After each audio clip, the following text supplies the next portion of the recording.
Dobrý deň, prajem, volám sa Pavol Kuchár a zastupujem firmu Pionier. Firma Pionier na celoslovenských dňoch poľa predstavuje svoje portfólio hybridných repiek. Hybrid, ktorý by som vám chcel predstaviť, je PT225. Je to náš nosný hybrid na predaj v roku 2016.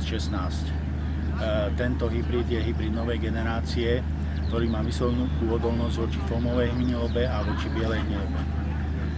Čo sa týka sejby tohto hybridu, odporúčame ho siať v druhej polovici agrotechnického termínu, lebo má celkom rýchly jesenný štart. Kvitnutie a dozrievanie je stredne neskoré. Hybrid PT225 okrem veľkého množstva šešu vám zabezpečuje úrodu veľkosťou semena.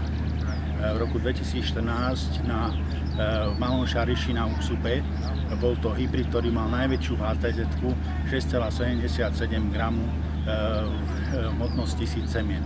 To znamená, že nielen množstvom šešu vám zabezpečuje vysokú úrodu, ale aj vysokou HTZ-kou.